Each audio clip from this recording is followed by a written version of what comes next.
સ્થાનિક સ્વરાજ્યની ચૂંટણીમાં ફોર્મ ભરવાની છેલ્લી તારીખ એટલે કે 6 ફેબ્રુઆરીના રોજ ઉમેદવારોનો ફોર્મ ભરવા રાફડો ફાટ્યો હતો। ત્યારે ભારતીય જનતા પાર્ટીના વોર્ડ નંબર 29ના ઉમેદવારો બંસુભાઈ યાદવ, કનુભાઈ પટેલ અને વૈશાલીબેન પાટીલે કલેક્ટરાલયે પહોંચી ચૂંટણી અધિકારી સમક્ષ પોતાની ઉમેદવારી નોંધાવી હતી અને મીડિયા સાથે વાતચીતમાં તેઓએ જણાવ્યું હતું કે પક્ષે મૂકેલ વિશ્વાસ પર તેઓ ખરા ઉતરી જંગી બહુમતી જીતશે એવો આશા વ્યક્ત કર્યો હતો।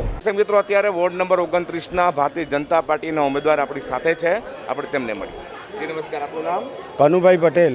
કનુભાઈ, હવે જે સમસ્યા બાકી છે 5 વર્ષમાં કેવી રીતે પૂરી કરી શકશે? ભારતીય જનતા પાર્ટીએ જે આ વખતે મને ઉમેદવારી કરવાની તક આપી તે બદલ પ્રદેશ અધ્યક્ષ સી આર પાટીલ સાહેબનો આભાર માનું છું। સુરત શહેરના અધ્યક્ષ નિરંજનભાઈનો આભાર માનું છું। સુરતની સંગઠનની ટીમનો આભાર માનું છું।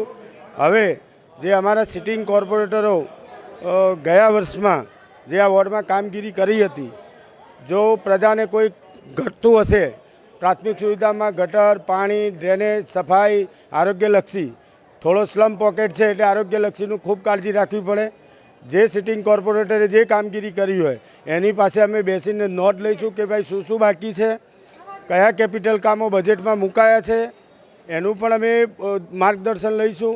અને પ્રજા, આજે મારો એક પરિવારની જવાબદારી હતી।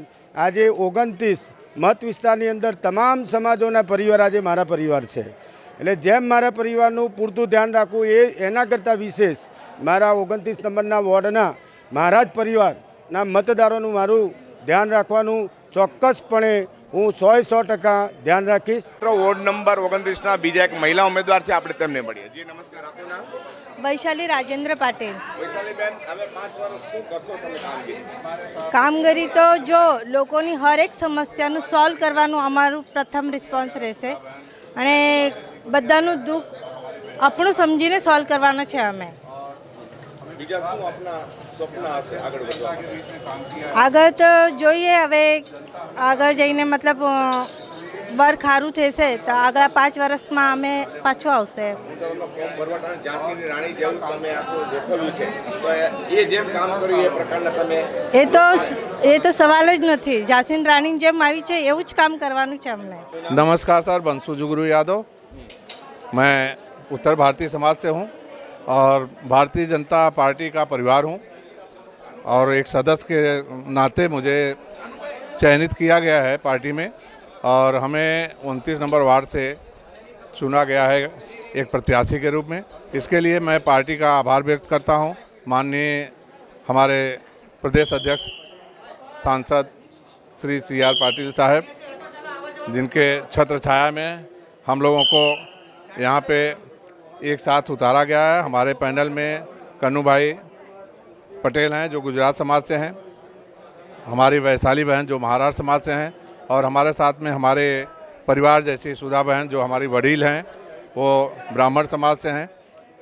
हम सब मिलकर बमरौली में आज तक जो भी कांग्रेस के लोगों ने किया उसका खंडन करेंगे और उसके बारे में हम लड़ाई लड़ेंगे। सर, पिछले 10 साल से कांग्रेस के लोग हैं, वो खुद सामने आके बताएं कि उन्होंने क्या किया है। आज तक कोई काम हुआ नहीं। क्षेत्र में अराजकता का प्रभाव रहा है और खुद कांग्रेस के जो प्रत्याशी थे वो भी अराजकता से लिप्त थे, जैसा कि आपको मालूम ही होगा। तो हमें वहाँ तक नहीं जाना है, लेकिन हमें ये करना है कि हमें जनता के लिए काम करना है। जहाँ भी जनता है, हमारी जनता किसी तरह से त्रस्त न रहे। आधी रात को भी अगर उन्होंने हमें बुलाया, हम जीत कर आते हैं, तो आधी रात को भी हम जाके उनका काम करेंगे। મિત્રો, અત્યારે સુરત શહેર કલેક્ટર કચેરી અંદર ભારતીય જનતા પાર્ટી સહિતના જે પણ પક્ષના હોય એ અત્યારે ઉમેદવારો અહીંયા ફોર્મ ભરવા આવી રહ્યા છે।